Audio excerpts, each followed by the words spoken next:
bahwa ternyata trauma itu mungkin tidak hanya dibawa oleh kita sendiri aja, tapi kita mendapatkan warisan dari entahlah orang tua kita atau nenek kita atau kakek kita atau siapapun yang lahir sebelum kita. Jadi jangan sedih, warisan itu bisa berupa sesuatu yang menyenangkan ya, bisa juga the trauma of our ancestors. Yeah. Yeah. Somehow we share the same DNA with our ancestors. Yep.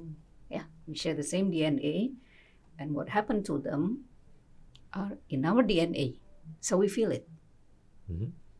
so And also that's kind of that now it's not just a concept, because sometimes people say, oh yes, this is very kind of, but now they've scientifically proven that there's DNA markers Yes. that are kind of triggered or more heightened to stress if recent generations have experienced trauma.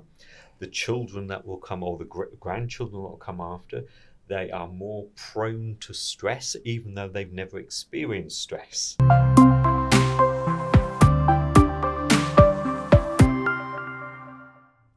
Halo, selamat ketemu lagi teman-teman Urban Dukun. Saya Carmen, saya dari Urban Dukun. Urban Dukun adalah sebuah tempat untuk healing, sebuah tempat yang aman untuk melakukan one-on-one session, untuk mengenali diri sendiri. Kami hadir dalam bentuk sesi, retreat, workshop, dan sekarang saya hadir di sini dengan dua expert yang luar biasa. Satu adalah Mark Wentworth, Global Colour Ambassador dari Inggris. Clap, Mark. Thank you. Dan yang berikutnya adalah sahabat saya, Tatiana Basuki. Beliau adalah seorang transgenerational trauma expert. Mbak Tatiana, atau saya lebih seringnya manggilnya Mbak Ana. Apa sih itu transgenerational trauma? Okay. Berat banget ya. Hari ini rasanya datang-datang udah suruh ngomongin trauma gitu. Gak banyak dari kita yang tahu tentang apa sih itu sebenarnya trauma. Tapi kita sering ngomong secara casual aja gitu. Aduh, gue takut trauma gitu. Like, oh, I'm afraid I'm gonna get traumatic. It's like a casual, colloquial thing to discuss. But I'm sure that not many actually from us understand what trauma really is. Mm-hmm. Nevertheless, transgenerational. And we are so happy that we have the experts here and we have the color expert here that can help you start your healing journey with colors. Start with Mbak Tatiana. Mbak Ana. Okay. How are you? I'm good. You good? I'm good. Yes. Jadi, gimana sih gampangnya ngomong tentang trauma itu? Transgenerational trauma, right? Yes. Do I have to say in English atau bahasa Indonesia? We can do it in English. Oh, okay then. Okay, let me give you a bit on a theoretical level, yeah, before we talk casually about transgenerational trauma. Transgenerational trauma basically, yeah, it's a generally speaking, it's a subconscious transmission of traumatic experiences, yeah, that affects the next generation and society. Gitu ya. Somebody experience some traumatic events, yeah, and if this traumatic event is not processed, it will impact the next generations and society. That's a simple way of explaining it. Simple but very deep. Simple but very deep, yes. Yeah. How did you end up here? Oh my gosh. How did I end up dealing with... Yeah. Okay, first of all, I met somebody who taught me about transgenerational issues. It took me about maybe 3-4 years to finally immerse myself into transgenerational issues, because I see that other than by profession I am a clinical psychologist, I see a lot of clients with issues that they were not able to deal with, although they have gone to so many therapies. Yeah, and then I thought there must be something about their issues that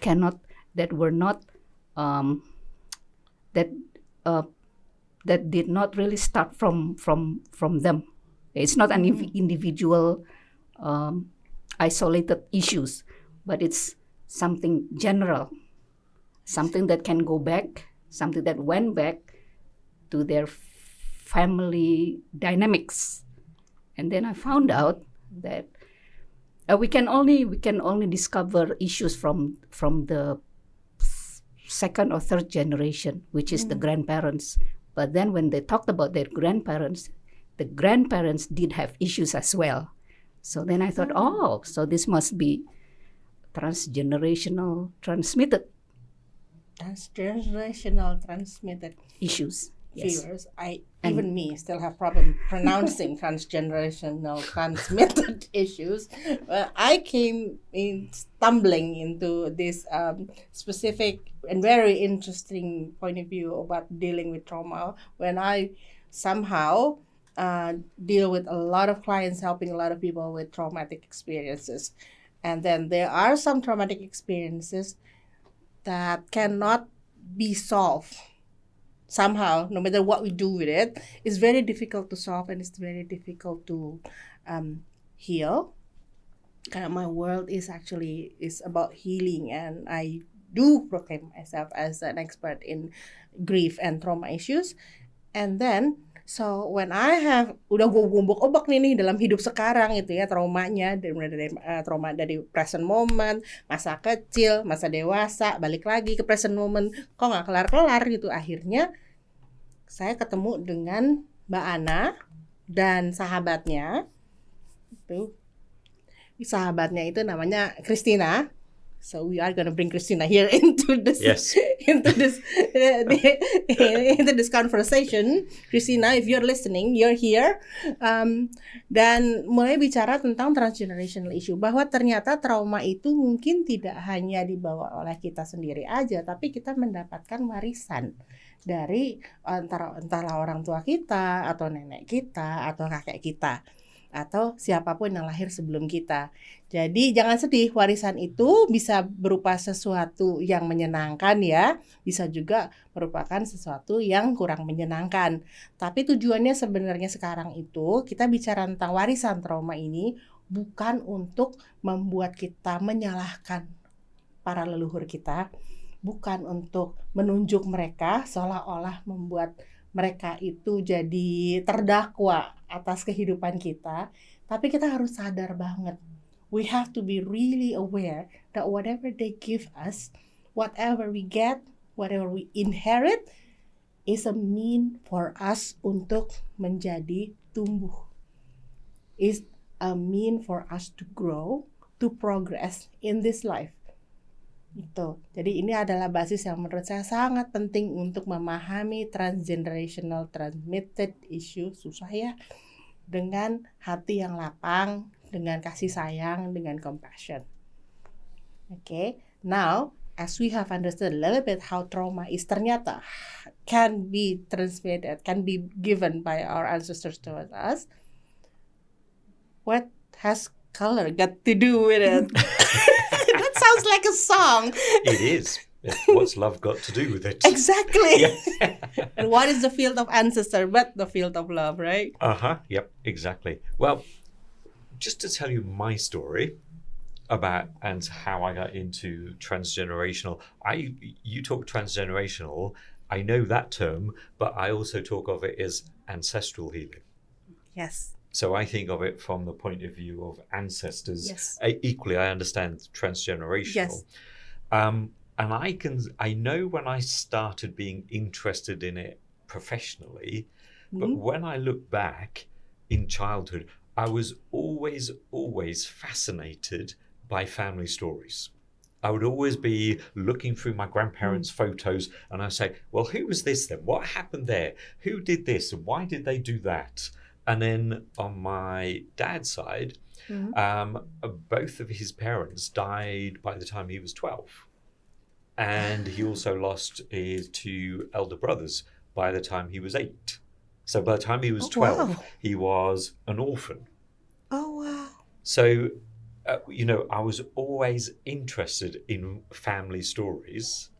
And another way that I think of ancestral transgenerational is they are stories that we inherit. They're stories that sometimes we get told about different members of the family. And stories are energy. Yes. We also get told stories about us, about, oh, you're just like your uncle, or you're just like this. And then that seems to start to shape something. Yes. So true.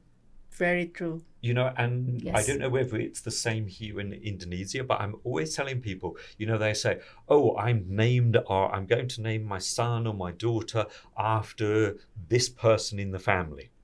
And I'm always saying, okay, before you do that, do you know their story? Because otherwise, what are you weaving in to that person, that your son or your daughter's energy field about that person's story? So if you name your child based on somebody else's, especially from your family, you really have to be aware of the person carrying the name. Yeah. And I would say, did they heal their trauma? So Did they heal their trauma? Tahu dari mana kita? So did they die with unfinished business? Oh, how do we know about those things? Because we know through family stories. I see. And to me, that's kind of where we sometimes get to nowadays. We seem, because people are not interested. So it's almost like, to me, it's really important to talk to the older generation and say, tell me about these people. Tell me about the stories, because they know the stories. They still remember the stories. Yes. Yeah. And then if you start piecing them together, you actually start to see, so this is why maybe I feel like this. So, for example, my middle name, which is Leslie, it's after one of my dad's brother, who died when he was 12. Okay. So it's like, okay, so it made sense of why I have such a strong connection with the dead, metaphorically speaking, because of all these ancestors who passed away with. Always part of my part is I always seem to be able to find the missing children in family stories. Kind of like when there's been miscarriages, children who've died too young, I seem to be able to smell them out. Tell us more about that. That's so interesting. In that sense of just like saying, well, okay, who was missing? In a family. Yeah. It's like, okay, kind of like, who died young? Who was kind of, where were the missing children?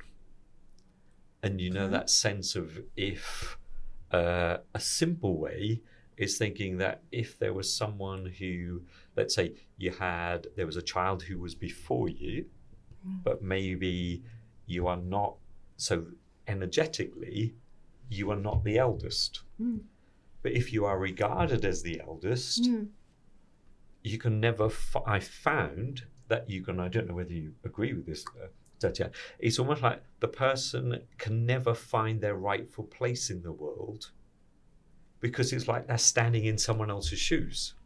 And is that because of the parents treating this child as an eldest, or because sometimes they just don't talk about them. No, I don't know if right. it's the same here in Indonesia, but kind of back in the 60s and the 70s, if a woman lost a child, they would say, "Oh, just forget about that. Don't worry about that. Have another one." There was no space for grieving of the loss, and so then maybe Exactly. they would. That's it. Yeah. They were then Yes. kind of the eldest one, but they were never the eldest. So it's like you can never be totally grounded. Because there's somebody that came before you Yes. that was not acknowledged. Yes. I totally agree with that, because I Yeah. see, I do have cases Yeah. similar. Yeah. Yeah. And that whoever that's missing is a secret. It's kept as a secret. Yes. Yeah. Yeah. Yes. Yes. And that secret is not talked about until maybe the generation after these people Yep. start having the symptom of that secret. Yeah. And to me, that's where color came in, because exactly like you said, it's a secret, and so sometimes it's very difficult for people to talk because they fear that they're betraying the family, which has kept it a secret. Yes. Yes. Color is innocent. Yes. Because it's like saying, okay, give this symptom a color. The symptom that is being experienced by the next generation who probably has no idea of this story. Yeah. And then say, give this whatever you're feeling a color. And it's like, where does it, if we were looking at a family tree and we were working, I don't know whether you do the same thing of like, I work with 7 generations, and I always say, where does this color belong in the generations? And I imagine that it's almost like taking a football or a ball and say, okay, imagine you're throwing it over your head and see which generation, almost like who jumps up and catches the ball. So you give a particular color to the ball? No, not me. No? The person, yes. They choose the color. Yes, yeah. And that color represents the story? Yep. Wow. We never know what the story is until we start working. And people say, people very often say, but what's this got to do with me? Because that happened generations ago. And those people are basically dead. And it's like, no. Energetically, to me, they're still living. But equally, we can say beyond that, they're in our DNA. Yeah, yes. So they're still living. It's living. Yes. When we talk about transgenerational trauma, even though the subsequent generations, even though they do not experience the traumatic event, they feel it. Yeah. They have the symptoms. Yes. They have the symptoms. Yeah. Yeah. Yes. Okay. So, growing up, I've always been told story by my late grandma of how things were during the war. Mm-hmm. So I had no recollection of the war, but my grandma did, and then my, Sure. most of us in my generation, our parents both worked. But those stories lingered on. And even though she did not really go into the specific detail of there are a lot of grief and losses during the war, but somehow from that story, first originally I thought I got secondary trauma from hearing the stories over and over and over again as my bedtime story. And then I started to think that maybe that is not why she was telling me the story, but she has this big grief from the war. As we know, they have to leave everything behind and they walk for a few days to a different city, stay there for 2 years, and then come back to the original home, maybe finding most of the stuff they have is not there anymore. Yeah, and the life that they lived as a refugee, that was really hard.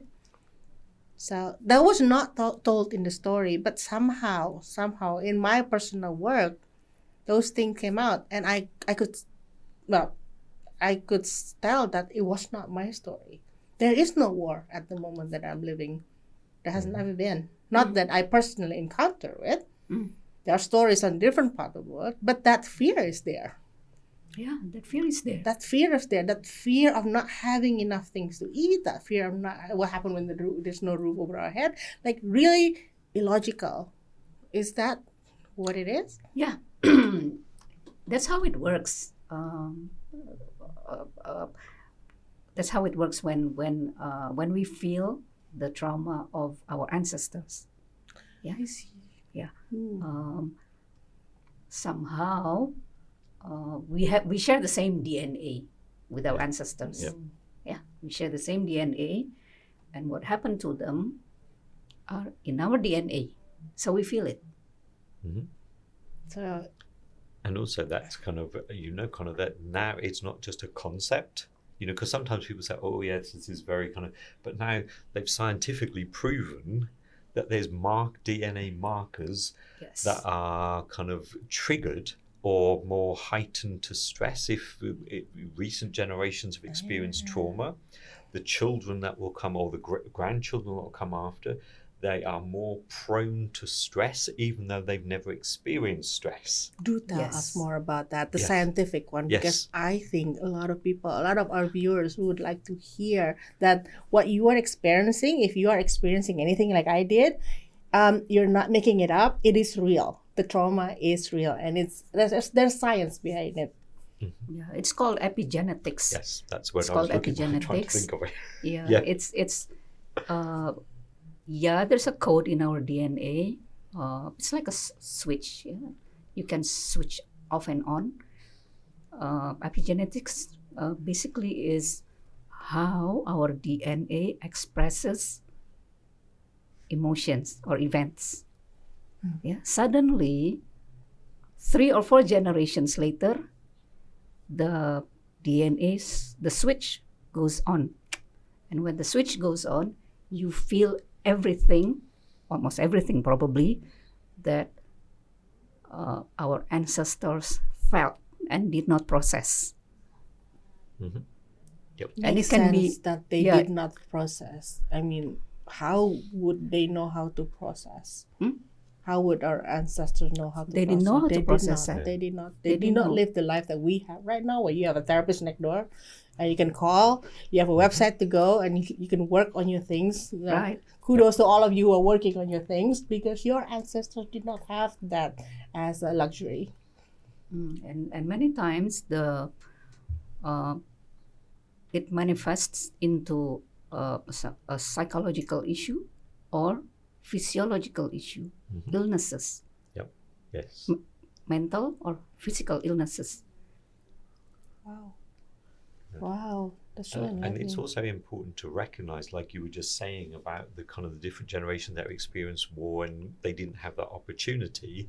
But it's also almost like having a little understanding their stories because there wasn't the opportunity.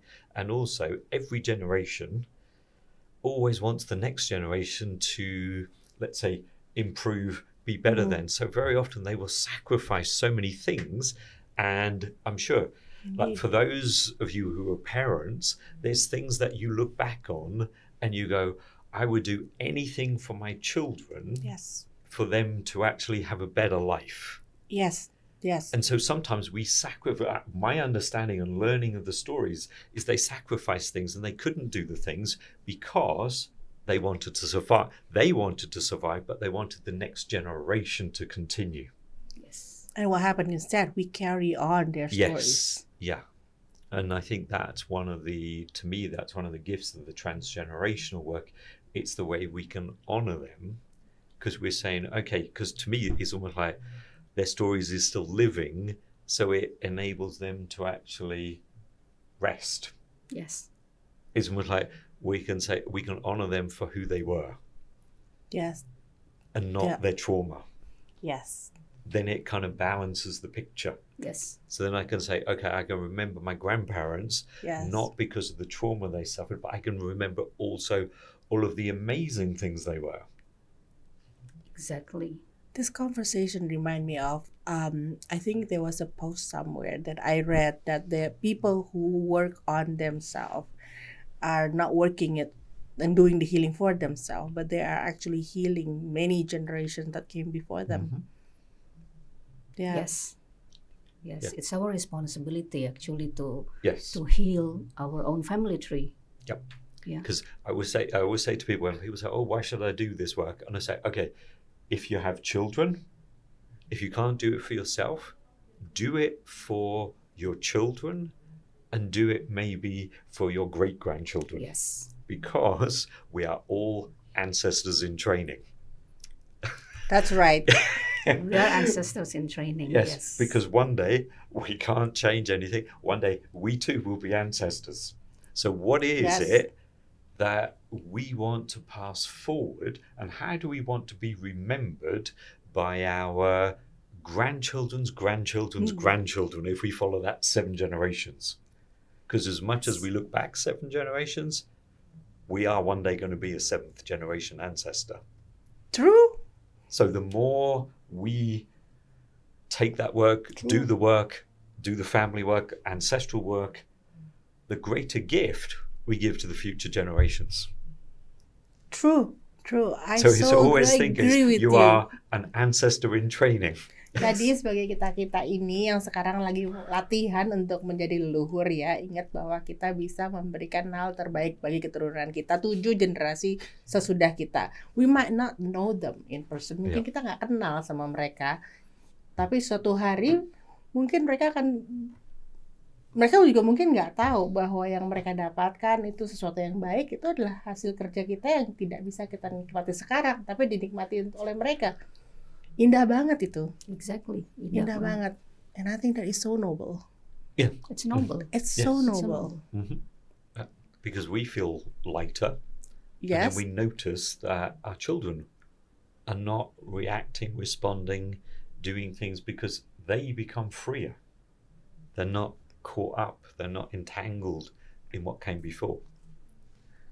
That's an interesting word about being entangled or what happened before.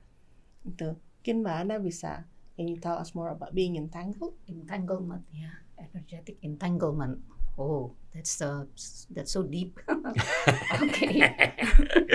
Susah memang kalau ngomong transgenerational trauma terus di permukaan gitu ada aja gitu yang deep ya. Somehow we are all drawn to the dead. I'm sorry to say that. We're all drawn to the dead. Artinya adalah whatever happens to us is very much connected to what happened to our ancestors, to those who came before us. It's more because of they were not able to process their trauma. Yeah. And we, the generation yang sekarang ini, the current generation, we are entangled with their stories. Ada keterikatan gitu ya. We're entangled with their stories, and the only way to detangle, mengurai. Mengurai itu adalah to recognize, mengenali peristiwa-peristiwa yang mereka alami. And we validate their pain, and that way we can learn how to detangle. Is that the word? Disentangle. Detangle. We understand. It's to me. It's the same. Disentangle. Yeah. The energetic entanglement. Yep. Jadi kekusutan itu ternyata secara energi itu terjadi karena kita menyimpan di dalam DNA kita cerita dari leluhur, dari orang-orang yang sudah mendahului kita. Cerita ini benar-benar this entanglement is really in the form of stories. Yes, to me it's when I think of entanglement, it's being tangled up, caught up in a story. Kayak diikat oleh sebuah cerita gitu. So you're being caught within a story, a family story. Jadi jangan mikir yang ngeri-ngeri gitu ya teman-teman ya. Ini benar-benar ternyata cerita itu tidak hanya sekedar cerita, tapi cerita juga mempunyai energi dan itu bisa mengikat kita kepada sebuah cerita. Nah, cerita itu jadi dekat sama kita karena kan kita berbagi DNA sama orang-orang yang sudah mendahului kita dengan keluarga. So blood related DNA. Blood related. Yang terikat secara darah. In this case, blood related, And I found I can give you some examples of certain, like I told you, I have a natural connection with working with stories where there's missing children. And who was missing? So in your story, my family, it was kind of like, so my kind of on my dad's side, it was the children who died young. because it's your the- Uncle Leslie died young. Yes, yeah. He was Okay. he was only 12. He was And then 12. on my mum's side, I was telling Tatiana in the Mm. car this morning that again on my mum's side there was missing children. Oh, that is such a good one. And I think it's what happens is when we meet potential partners, we think it's us who's choosing our partner. But I always joke and it's like, you think you are choosing your partner, but all these people in the background called your ancestors. It's like ancestral matchmaking. Do tell the audience about that story. Yeah. Because I know the story because I heard that you guys talking about it. But it the was, kind of the ancestral matchmaking yes, is. and that too. But just to finish that, what happens is you often find when you start looking at family stories of your partner, there's a lot of similarity. And so what draws couples together is their stories. And so maybe there's missing people on one, and so they balance each other. Sometimes they come together to balance each other out.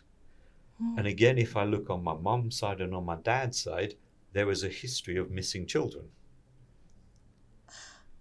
So the story you're talking about is, so in the UK we can do this ancestry, and in America you can do ancestry DNA, where you send your DNA off and then it starts linking you up with all these people you don't know. Yes. And on my granddad's side, on my maternal grandfather, he had a sister that no one really talked about, and she had 6 children, 2 of which she abandoned and never saw again. Well, a lot of them she abandoned. And through this ancestry DNA, we got matched. I got matched with her eldest daughter, who was my great aunt or second cousin, whatever. And so it was like we met just recently, about 3 weeks ago. You did. Yeah, That is so amazing. She is now 88. Wow. And she never met anyone on her mum's side of the family until me. Wow. So it really felt as though I was doing this sort of service, makes it sound too, but I was really balancing something out, because I was able to tell her the stories about her grandmother, which was my great-grandmother, and tell her stories about the family. So, and I thought, well, I've got to do it because it brings peace to that family. And she was 88. We don't know how much longer, how many years she's got to go. And so it's the sense of finally, there was a piece that her jigsaw and my jigsaw was finally reunited. That is so beautiful. And so that is so beautiful. So Congratulations. that to me it was like kind of honoring my kind of grandparents, or certainly on that side of the family. Yes, of course. And of course. honoring my great-grandmother. That is one of the greatest service you can do to your family, I believe. But I think that's what we can all do, is that sense of just, even if we don't get to meet them, it's just kind of recognizing we are who we are because of them. Yes. And did colors play any part on that journey? Yes. Please share. Because, okay, if I think of ancestors, I kind of think of gardening. Think of kind of like, think of if you go to, let's say, a garden center and you buy a plant, it's got a little picture, and it says, this is how it's going to look if you take care of it. Yes. And you plant in the pot, you plant in the soil, and the important thing is you take care of the roots. Yes. The roots. So and if to we me, link it to a family tree, yes, so we're talking about roots, because the roots is where I come from. I see. Your ancestors are the roots. Yes, are my roots. So if you think of it as a metaphor, it's like, these are my roots. And every flower has the seeds for the next generation of flowers. Yes. But if you think that within us, we have the potential for the next generation, but we are a product of the roots. Because if you don't take care of the roots of a plant, it won't. The plant won't grow healthy. Yep. And to me, that's the same thing. So color, as you know, when you feed the plants, you give them plant food. Yes. Color is ancestral plant food. Oh. Because the ancestors of energy, their stories are energy, Yes. and color is energy. Color is energy. Color is energies. Yes. So sometimes we don't necessarily know their stories, but I can say, okay, look at these colors. Choose a color which to you would help to heal something or to give balance to maybe the maternal side or the paternal, because maybe there's different colors for each side of the family. And is there a different color for each person? Not necessarily. No. So I would say, if we were working, I would say to you, Carmen, okay, when you think about your paternal side of the family and you say, yes, I want to bring more balance or healing, I don't know what it is, but I just feel that side needs more balance, then I would say, okay, choose a color, any color.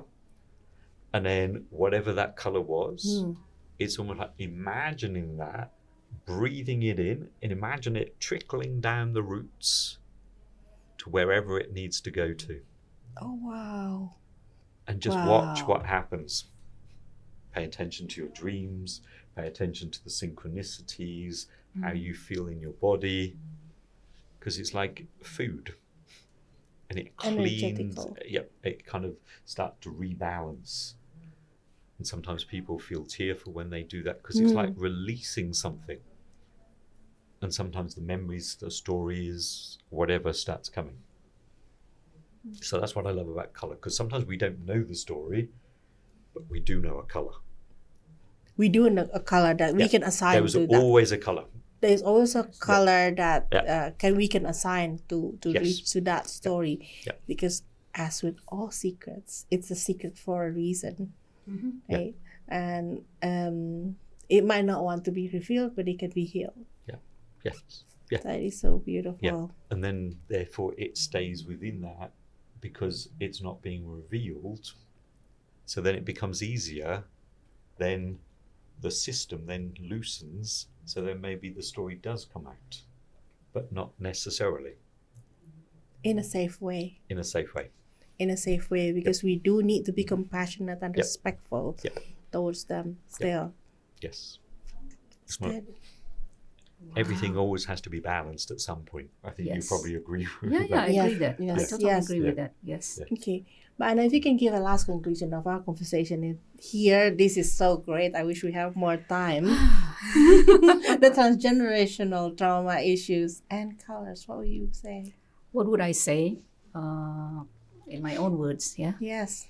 Transgenerational issues has its own color.